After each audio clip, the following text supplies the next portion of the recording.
Hello, I'm Shelley Duvall. Welcome to Fairy Tale Theater. Tonight's tale is based on the classic Robert Browning poem about a colorful traveler and a promise made. Woe to Hamelin if the piper's not paid. The Pied Piper of Hamelin. Eek!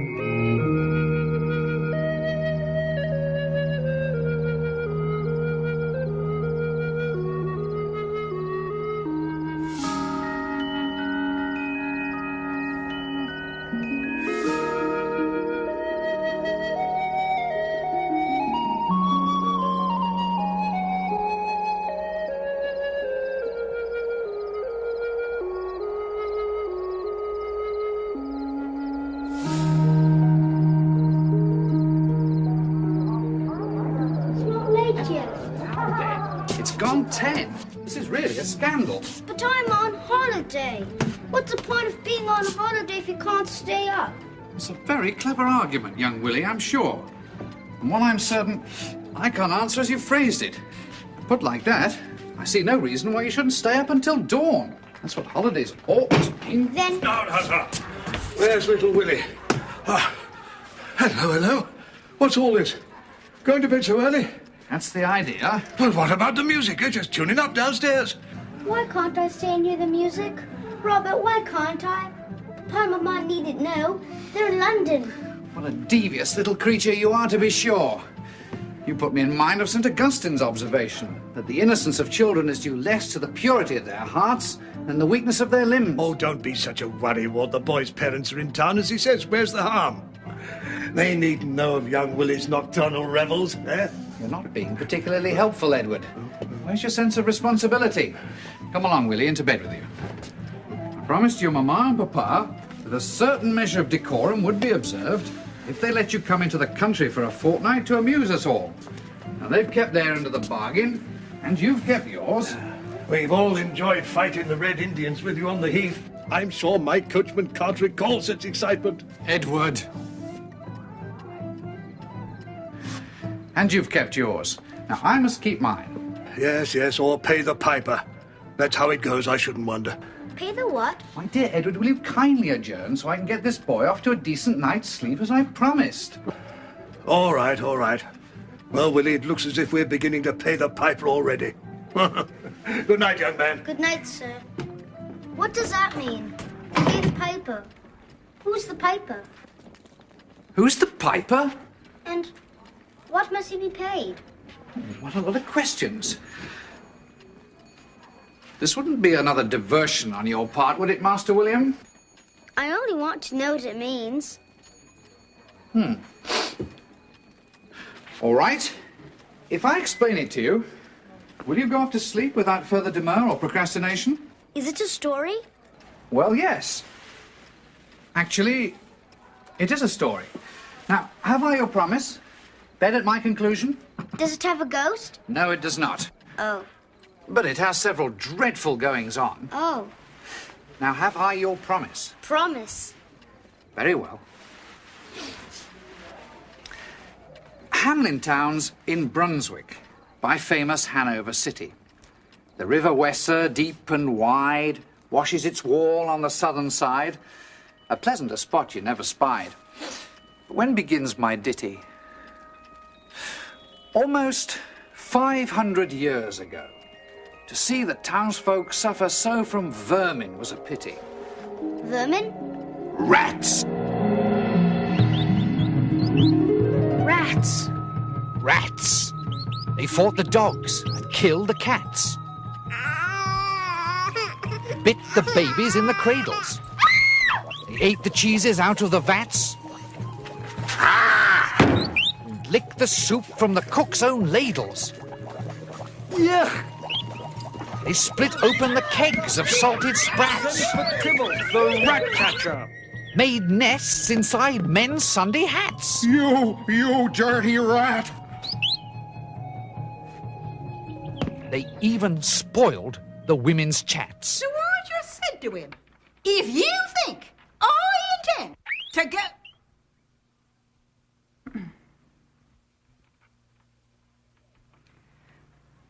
What I said was... Well, you're absolutely right. Imagine him supposing that you'd put up with that sort. Having a touch of indigestion, dear. It wasn't me. Oh, well, don't look at me.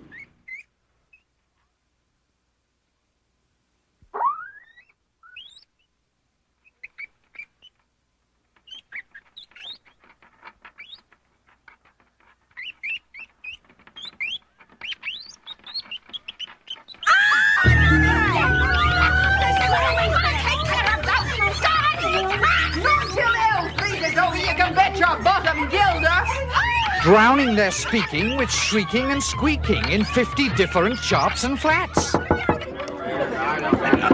Hold there. This assembly's called to order. To order.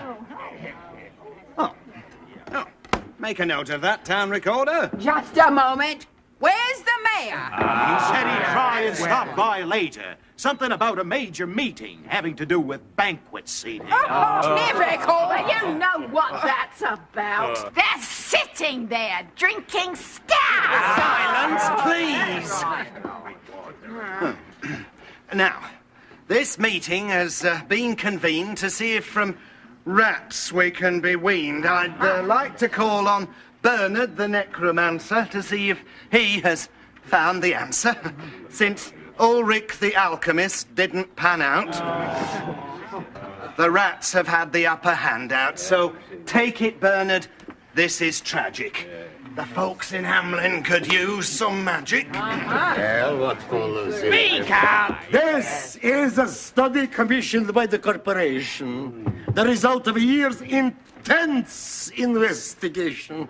We don't know what causes the rats to flourish in multiplicity, or why they've chosen to do it in our fair city. Don't bother us with those details. Tell us how to get rid of them, heads and tails. Get rid of them? Well, that problem's hard to fix. After all, this is the year only 1376. It's later than you think. Be reasonable. These rodents aren't mink. We don't know what makes them slink about in nooks and crannies, attacking cooks and nannies, driving us to drink on the brink of desperation. You see this? This is perspiration. Science hasn't figured out the rat. After all, we still think the world is flat. We've given them rat's bane, but it's no use. They drink it just like orange juice. Hamelin's gone from bad to worse. We must conclude that there's a curse. We know that! We have had one new suggestion. Somebody seems to think that if we all rubbed snake oil all over our bodies, it would make such a stink. No more potions! We've had it with your smelly notions! Adjourn! This meeting is adjourned! You hear, adjourned! Tell me, friend, there's rats at large here. Could you show me who's in charge here? What are you, some new arrival? We're talking here about survival. You best be hitting the trails, man. We're not in the mood for travelling salesmen. I only asked a civil question. As a matter of fact, I have a small suggestion.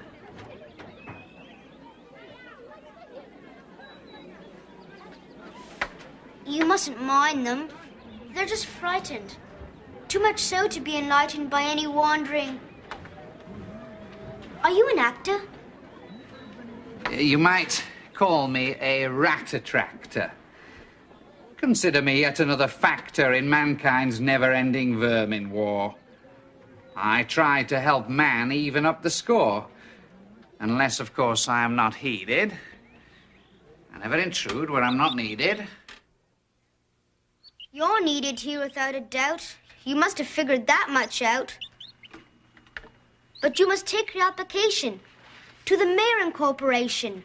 That's where you should be appearing to get yourself a decent hearing. Thanks, young sir, for your advice. I'll take it, and I won't think twice. And this I'll promise. The time may come when I wear out my current welcome. Should that happen, you have my word. I'll remember what I heard here and give you my protection. Against what?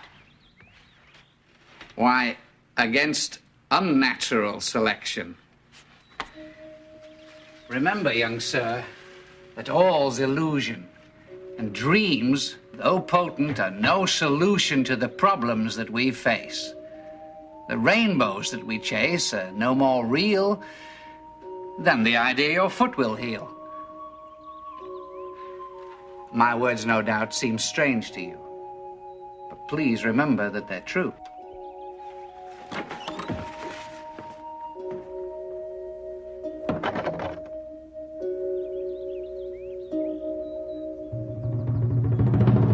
And so the people in a body to the town hall came flocking. It's clear, say I. Our mayors are nodding. And as for the corporation, shocking! I think we buy gowns lined with ermine for dolts that can't or won't determine what's best to rid us of our vermin! You know, everything's under control. You hope because you're old and obese to find in the furry civic robe ease? Rouse up, sirs! Give your brains a racking to find the remedy we're lacking. Or sure as fate, we'll send you packing. Good people, hear At this, the mayor and corporation quaked with mighty consternation. An hour they sat in council.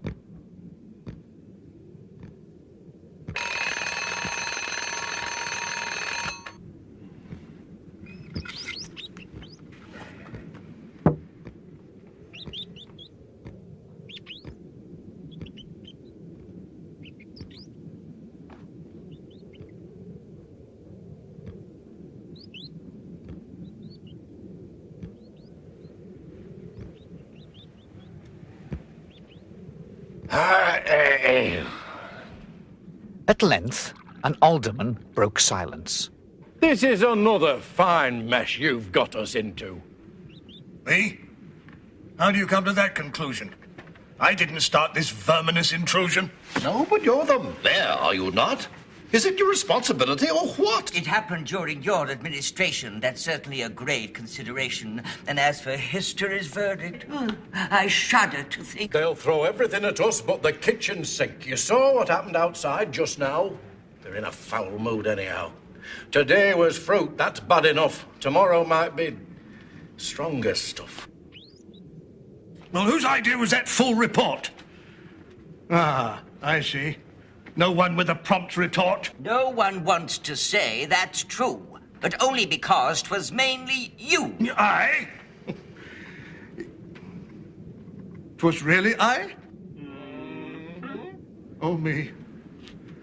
Oh, my. Perhaps I should lay down my mitre to someone who's a wee bit brighter. Perhaps they should all change their vote and shift the government to someone of note who'll... Not so fast. You're quite forgetting all the salaries we're getting. Don't talk like that, it's just upsetting. Changing the mayor is no solution. Not for our pockets, nor this pollution. Will no one rid me of these meddlesome rats? If they did, I'd consider changing hats and taking my place alongside you and let history say simply... Boo. You're bargaining with empty air. We need to enter their whole lair. We don't need self-sacrifice. That probably only works with mice. For the gilder, I'd mine ermine gown sell. I wish I were a mile hence. It's easy to bid one.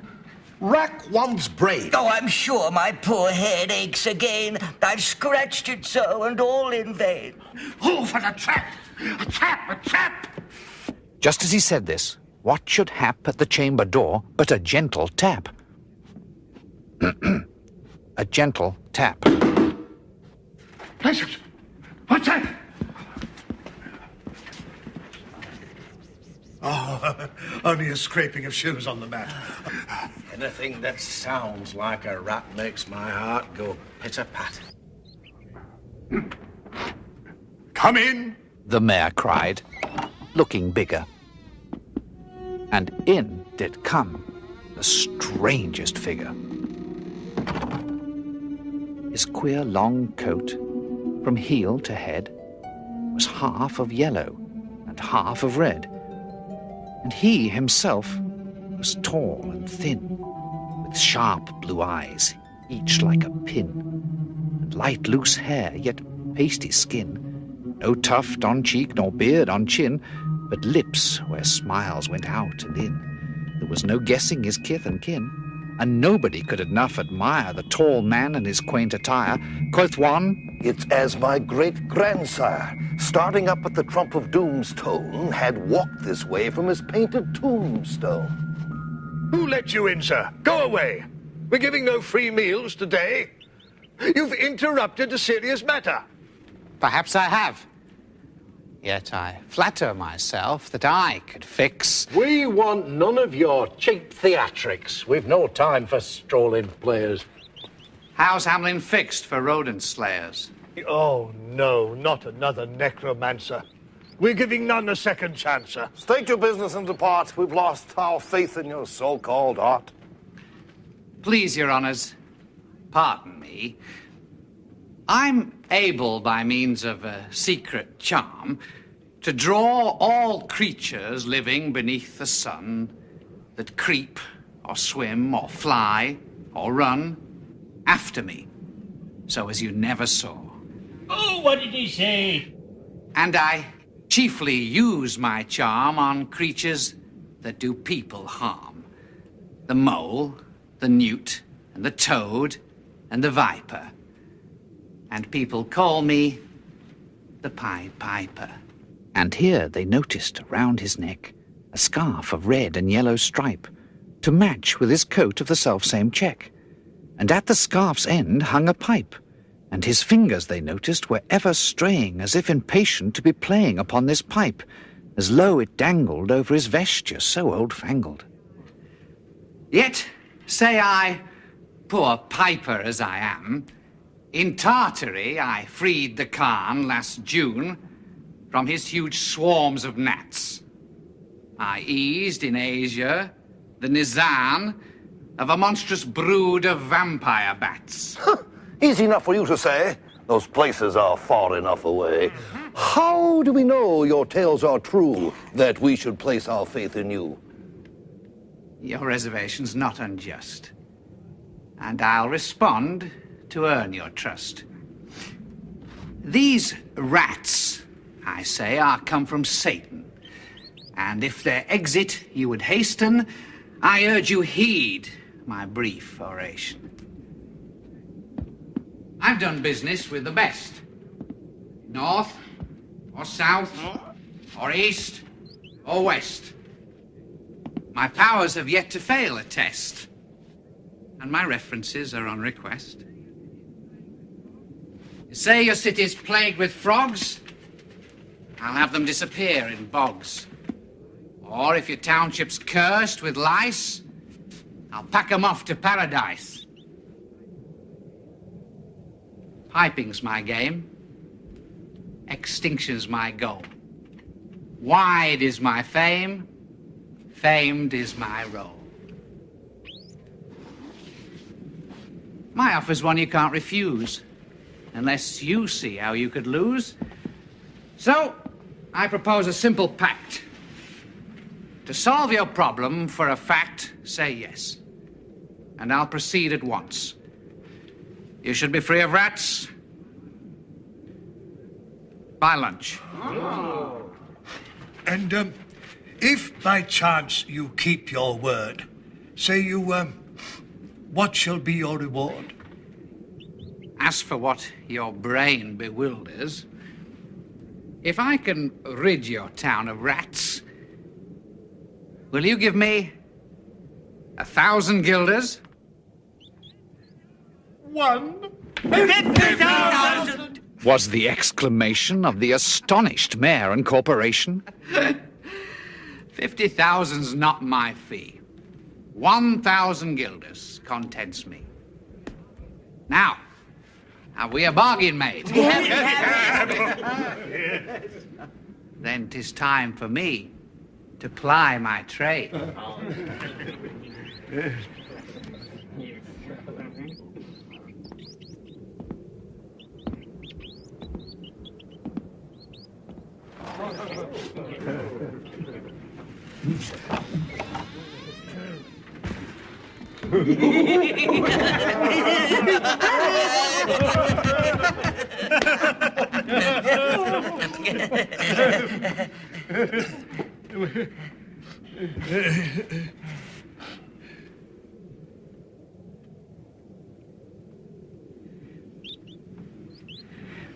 If only one could well believe there was aught he could achieve.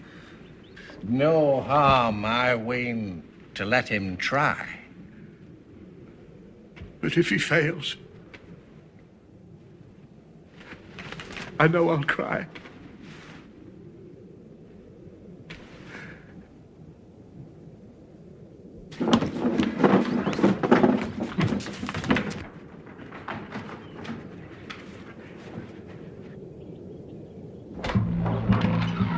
Into the street, the piper stepped.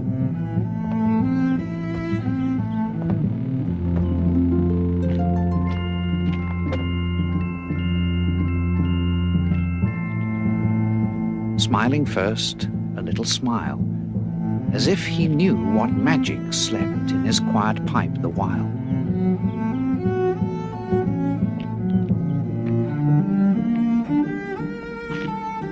And then, like a musical adept, to blow the pipe his lips he wrinkled, and green and blue his sharp eyes twinkled, like a candle flame where salt is sprinkled. And ere 3 shrill notes the pipe uttered,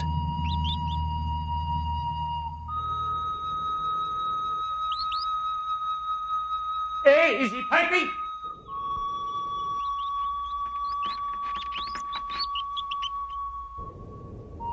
you heard as if an army muttered, and the murmuring grew to a grumbling, and the grumbling grew to a mighty rumbling, and out of the houses the rats came tumbling. Great rats, small rats, lean rats, brawny rats, brown rats, black rats, grey rats, tawny rats, grave old plodders, gay young friskers, fathers, mothers, uncles, cousins, cocking tails and prickling whiskers, families by tens and dozens, brothers, sisters, husbands, wives, flocked to the piper for their lives. From every which way, rats came streaming. So many rats, it looked like dreaming.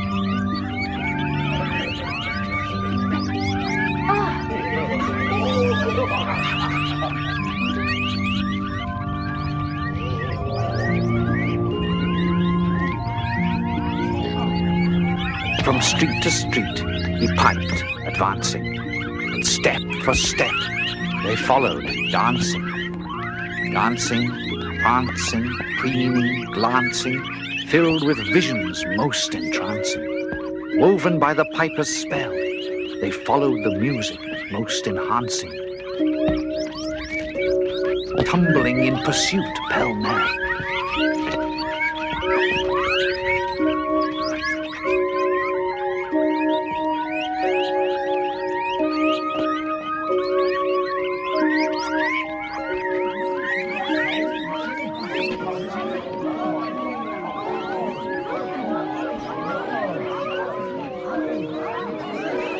until they came to the River Weser.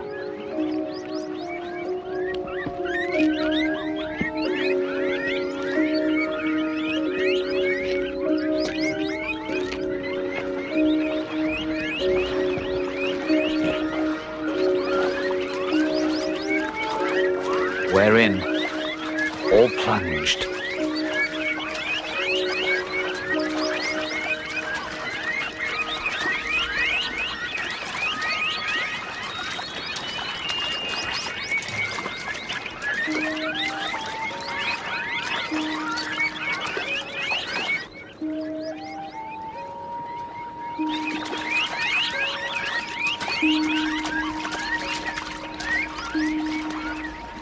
And perished. You should have heard the Hamelin people ringing the bells till they rocked the steeple. Easy does it. Preparing to feast in jubilation to mark the rat reign's expiration. Cooking without rats. Who'd believe it? It's difficult, I must say, to conceive it. No more rat soup or ratatouille. Or any rat sandwiches or any rat Louis. Sleep, my child, and don't you wonder? There's no rats your crib to plunder, and through your dreams they'll never blunder. And now the town was free of vermin, students were free to learn their German. Quiet, please. Let's have no talk. That was just a bit of chalk. And sleeping dogs were left to lie in peace to watch the world go by. Let's hear it for the mayor and corporation! They're the cause for all this celebration! Thanks to their sagacity and wisdom, Hamelin's folks at last are rid from all the rats that made us moan. From being rat finks, we're now a rat-free zone!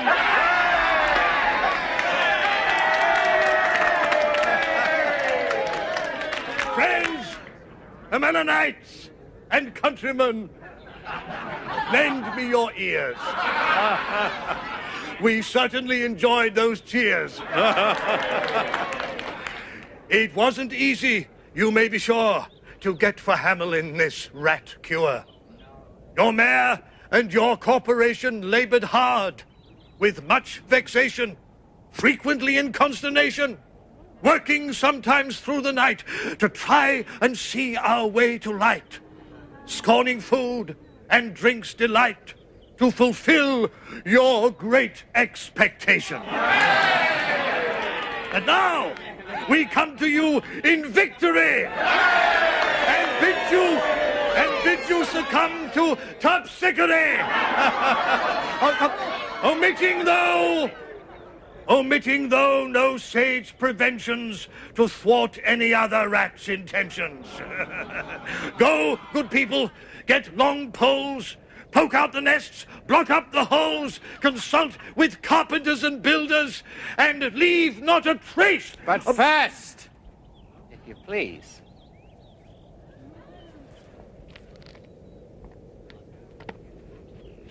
My 1,000 guilders.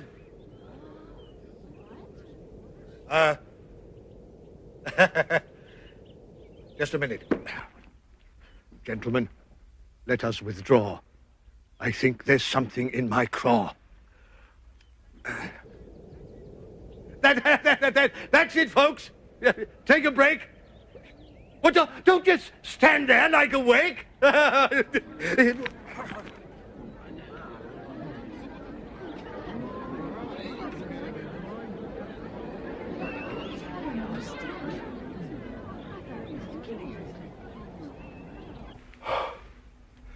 1,000 guilders.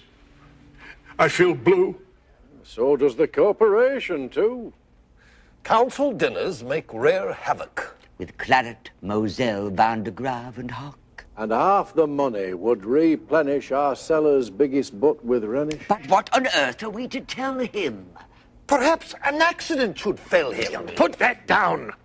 We can't be furious. Such an action would be spurious. If our contract we would sever, we'll have to be a lot more clever. Pay this sum to a wandering fellow? With a gypsy coat of red and yellow. Besides, quoth the mayor with a knowing wink, our business was done on the river's brink. We saw with our eyes the vermin sink. And what's dead can't come to life, I think. Ho there! Bring in the piper! I'll handle him. You'll wizen this riper. Oh, and after this affair is over, what say you to a fresh fillet of plover? Yeah. Oh, he's right, by George. After all our toil, we deserve a supper royal. And nothing let our pleasure mar. You know I dote on caviar. And further to our pastures, I move we vote ourselves array. The piper, sir. Ah! Friend! We are not the folk to shrink from our duty of giving you something for drink and a matter of money to put in your poke. But as to the guilders, what we spoke of them, as you very well know, was in joke. Besides, our losses have made us thrifty. 1,000 guilders. Come, take 50. No trifling. I can't wait. Be time. I've promised to visit by dinner time Baghdad and accept the prime of the head cook's pottage, all he's rich in, for having left in the caliph's kitchen of a nest of scorpion no survivor. With him I prove no bargain driver. With you, don't think I'll bait a fiver. And folks who put me in a passion may find me pipe after another fashion. How? Do you think I'll brook worse treating than a cook? Insulted by a lazy ribald with idle pipe and vesture piebald?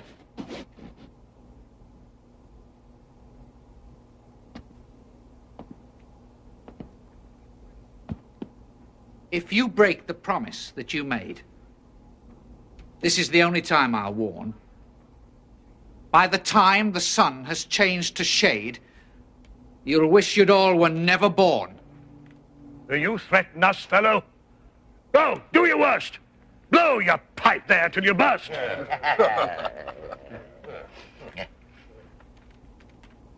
so be it.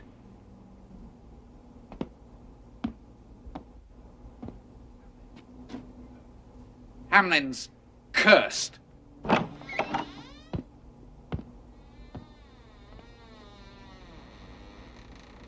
By God, you told him to his face. That should put him in his place. You don't suppose we've made an error? That he'll return with some new terror? Importing some new breed of vermin for us to conclude our second term in? Nonsense!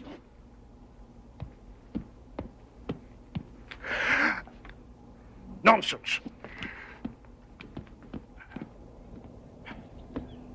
If revenge he plans on taking, why is he standing there and waiting? Why doesn't he just go to it? I'll tell you why. He just can't do it. Perhaps his vengeance takes some brewing. And while it does, we sit here stewing. We don't know how his plans are made. By the time the sun has changed to shade. I'm not sure why, but I'm afraid. Maybe we could offer him a medal. I'm not about to backpedal. We made a promise. We're not Hicks. It wasn't a promise, it was politics. Let's leave him to his little tricks. Come, don't let's all sit here glum. We've saved ourselves a tidy sum.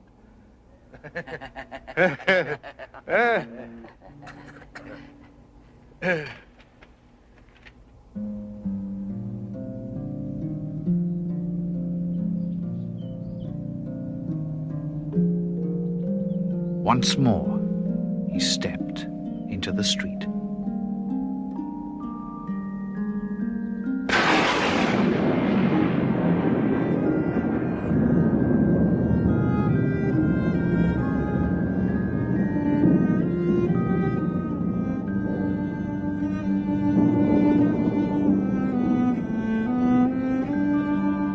And to his lips again laid his long pipe of smooth, straight cane. And ere he blew 3 notes, such sweet, soft notes as yet musicians' cunning never gave the enraptured air, there was a rustling that seemed like a bustling of merry crowds justling and pitching and hustling. Small feet were pattering, wooden shoes clattering, little hands clapping, and little tongues chattering. And like fowls in a farmyard when barley is scattering, out came the children, running. He's here. All the little boys and girls, with rosy cheeks and flaxen curls, and sparkling eyes and teeth like pearls. Tripping and skipping, ran merrily after the wonderful music with shouting, laughter.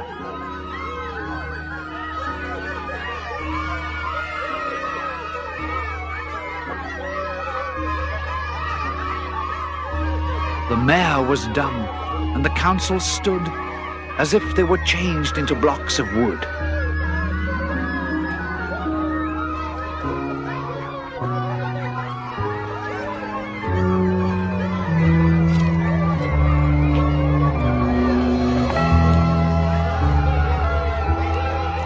Unable to move a step or cry to the children, merrily skipping by, could only follow with the eye that joyous crowd at the piper's back. But how the mayor was on the rack, and the wretched council's bosom beat, as the piper turned from the high street to where the Weser rolled its waters, right in the way of their sons and daughters.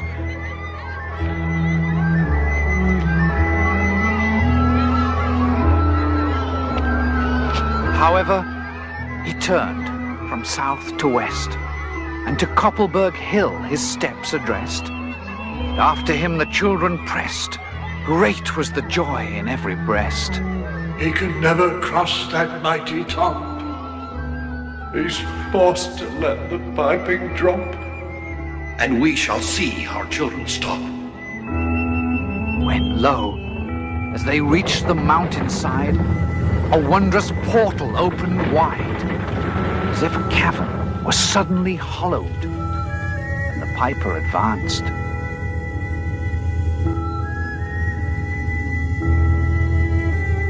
And the children followed.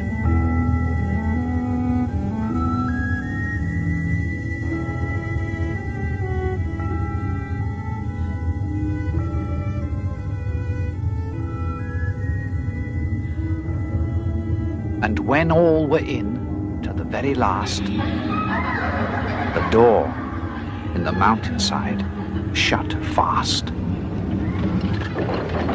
Did I say all? No. One was lame and could not dance the whole of the way.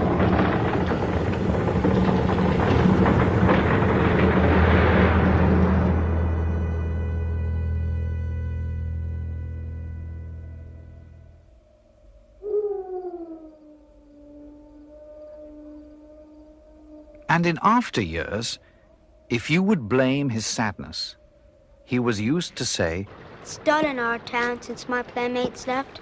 I can't forget that I'm bereft of all the pleasant sights they see, which the piper also promised me. For he led us, he said, to a joyous land, joining the town and just at hand where waters gushed, and fruit trees grew, and flowers put forth a fairer hue, and everything was strange and new. The sparrows were brighter than peacocks here, and their dogs outran our fallow deer, and honeybees had lost their stings, and horses were born with eagle's wings. And just as I became assured my lame foot would be speedily cured, the music stopped, and I stood still.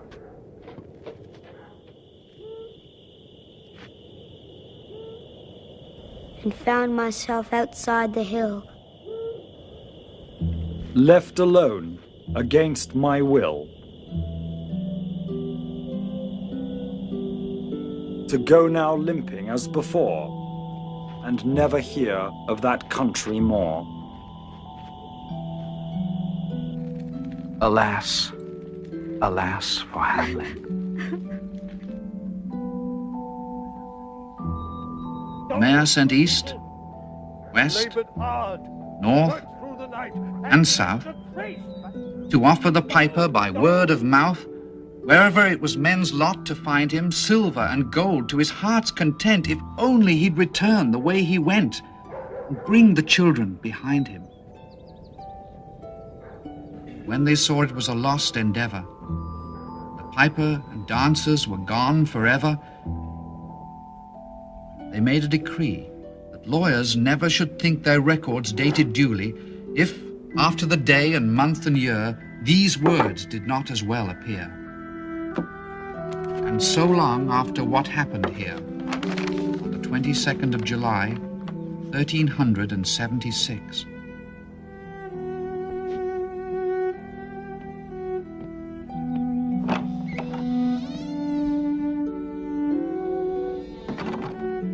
And the better in memory to fix the place of the children's last retreat, they called it the Pied Piper's Street, where anyone playing on pipe or tabor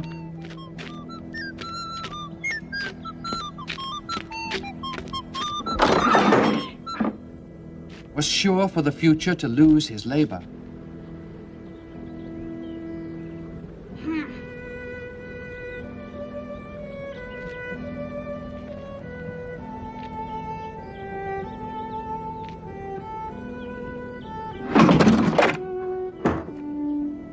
Nor suffered they hostelry or tavern to shock with mirth a street so solemn.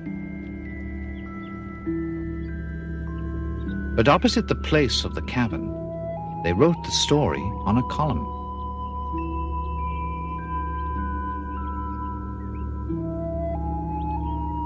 And on the great church window painted the same, to make the world acquainted how their children were stolen away. And there it stands to this very day.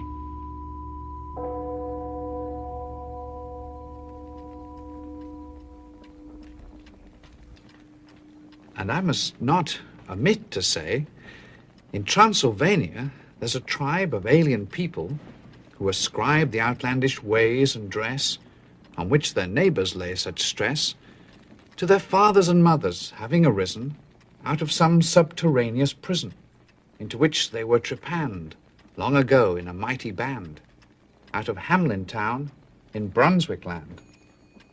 But how, or why, they don't understand.